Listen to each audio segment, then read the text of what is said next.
W 청년부 여러분 안녕하세요. 6월 둘째 주 순모임을 위한 쉐어링 가이드 영상 시작하겠습니다.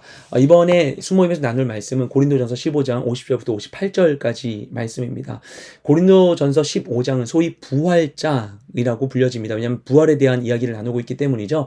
고린도전서 7장부터 14장까지의 내용은 고린도 교인들의 여러 가지 이런 교회에서의 문제들에 대해서 바울에게 전한 질문에 대한 바울의 답변으로 이루어져 있습니다.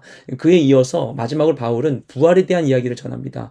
이것은 고린도 교인들이 바울에게 질문한 내용은 아니었어요. 하지만 고린도 교회의 교인들에게 굉장히 심각한 문제를 일으키고 있는 부활에 대한 잘못된 이해에 대해서 바울이 바로잡기 위해서 부활에 대한 이야기를 한 장에 걸쳐서 이야기를 하고 있는 것이죠.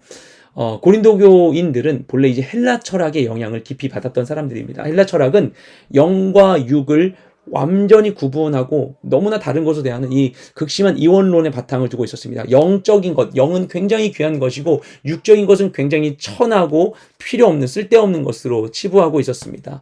그래서 세상은 본질적인 이데아가 있는데 이데아에 빛을 비춰서 생긴 그림자가 이데아를 투영한 그림자가 지금 우리가 살아가고 있는 육적인 세상인 것이고 본질은 이데아에 있다라고 생각을 했어요. 그래서 우리 육체는 굉장히 이 껍데기에 불과한 것이고 육체를 벗고 영혼만 남게 되는 것이 진정한 구원이 되는 것이다. 그런 식으로 이해를 가지고 있었습니다. 그러다 보니까 이 영과 육에 대한 이 극심한 이원론을 바탕으로 하여서 이들은 에피쿠로스학파, 스토아학파로 나뉘게 되었던 것이죠. 이 육적인 것은 아무 가치가 없는 것이 니까 완전히 육적인 것을 막 끊어버리는 금욕주의 내지는 육적인 것은 정말 쓸모가 없으니까 그러니까 마음대로 살아도 된다는 쾌락주의. 이 금욕주의와 쾌락주의라는 정극단이 한 가지 이 이원론으로부터 같이 한 뿔에서 나오게 되었던 것입니다.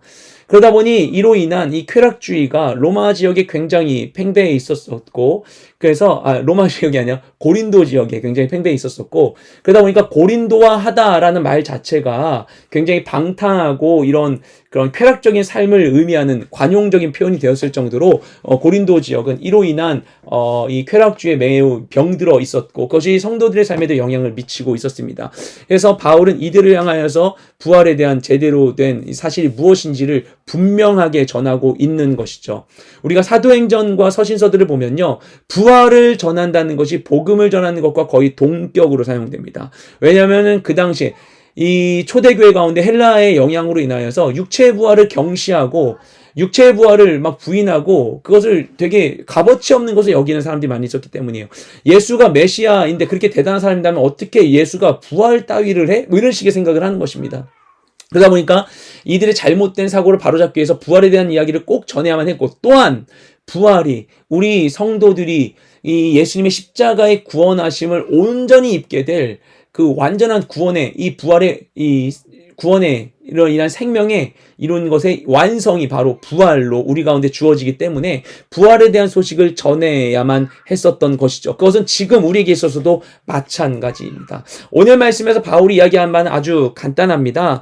우리가 입고 있는 이 육신, 썩어 없어질 육신, 살과 피를 가지고서는 영원한 하나님 나라를 유업으로 받을 수 없다는 거예요. 우리가 이 상태 그대로 지금 가진 것을 가지고 지금 내가 가진 돈과 내 부와 내 명예 이거를 가지고 천국 가는 것도 아닐 뿐더러 내가 지금 가진 것이 어떻게 약간 변화를 통해서 가는 것도 아니며 우리가 천국에 갔는데도 불구하고 지금과 같은 썩어질 이 늙고 병들 수 있는 이런 연약한 육체를 지닌 것이 아니라는 것입니다. 우리가 이 육체를 가지고서는 천국을 유업으로 받을 수 없다는 거예요. 그럼 어떻게 되는 건가? 아무 소망이 없는 것인가? 그렇지 않다고 합니다. 바울이 정하는 바는 무엇인가 하면은 하나님 마지막 때 주님 다시 오실 때 나팔이 울리게 될 때 그때 변화가 이루어지게 되는데 죽었던 자들이 새로운 육체를 입고 다시 살아나며 또한 나팔이 불리게 될 그 시점 가운데 살아있는 자들은 나팔 소리와 함께 호련히 다른 육체를 입게 된다는 거예요. 죽었던 자들이 부활하고 살아있는 자들이 새롭게 되어 우리 모두가 새로운 육체를 입게 된다. 이것이 바울이 전하고 있는 바입니다. 이것에 대한 모델로 보여주신 것이 예수님의 부활하신 이후의 모습이죠. 예수님이 부활하신 다음에 기록들을 보면, 나오는 내용들을 보면 의아한 장면들이 나옵니다. 엠마오로 가는 두 제자를 예수님 만났을 때 엠마오로 가는 두 제자가 예수님을 제대로 알아보지 못합니다. 마지막에 예수님이 떡을 떼어주는 장면들을 보았을 때 예수님인가 보다라고 생각을 하게 돼요. 또한 요한복음 마지막을 보면은 베드로가 물고기를 잡으러 갔는데 잡지 못한 상황 가운데 누군가가 무태 나와가지고는 저기 그물 던져보라고 얘기해서 잡으니까 153마리를 잡죠. 그 순간에서야 그가 예수님인 걸 알아봅니다. 처음에 예수님이 누군지를 알아보지 못하게 되는 거예요. 또한 어떤 일이 있는가? 엠마오로 가던 그 두 제자가 예수님 만났을 때 예수님인지 모르고 얘기 좀 더 나누자고 해가지고 예수님 얘기를 나누다가 이 떡을 떼주는 상황 가운데에서 예수님을 알아봤을 때 예수님이 싹 사라집니다. 또한 제자들이 그 부활하신 예수님에 대한 이야기를 전하고 있을 때 도마가 나는 부활한 거 못 믿겠다고 얘기하죠. 그 순간에 그들이 모여있던 장소에 갑자기 예수님이 뿅 하고 나타나십니다. 문을 열지도 않았는데. 이 순간에 대한 부분들, 이 이해할 수 없는 부분들이 부활하신 예수님의 육체에 대해서 우리가 짐작할 수 있게 합니다. 예수님이 부활하심을 얻은 육체는 죽기 전에 예수님이 가지고 있었던 육체와는 다른 성질을 가지고 있었다는 것이죠. 공간을 초월하는 이런 상황이 예수님께 있었었고, 또한 그것이 시각적으로 볼 때 한 번에 알아보지 못하는 어떤 특징이 있었다라는 것을 우리가 이해할 수 있습니다. 이것이 우리가 장차 입게 될, 우리가 부활하게 될, 부활 후에 얻을 새로운 생명에 대한 모델로서 보여진다고 우리가 이해할 수 있는 것이죠.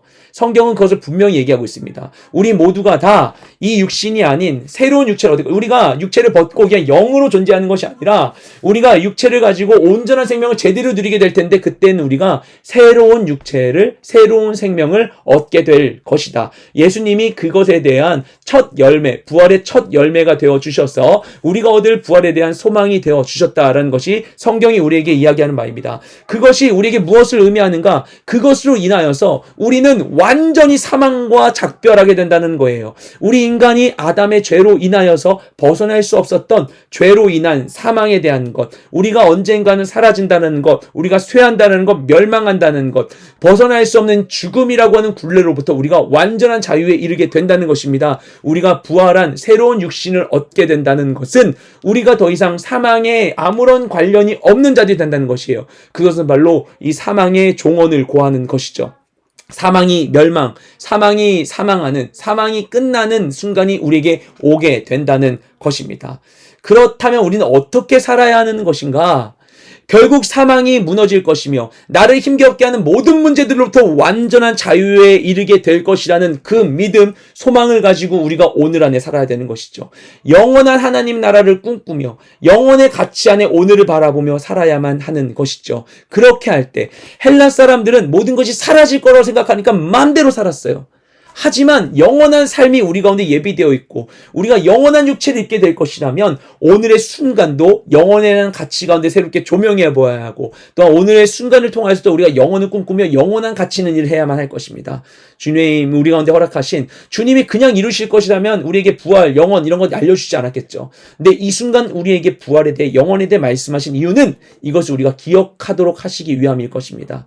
영원에 대한 이 소망 안에 오늘을 살아내는 우리 모두가 되시기를 주님의 이름으로 축복드립니다. 그리고 그 소망 안에서 영혼에 대한 이 복음을 세상 가운데 전파하고, 주님이 이 땅 가운데 정말 복음이 전파됨으로 인하여서 다시 오시는 것을 함께 고대하는 우리 모두가 되기를 주님의 이름으로 축복드립니다. 여러분, 주님 안에서 은혜로운 순모임 되십시오.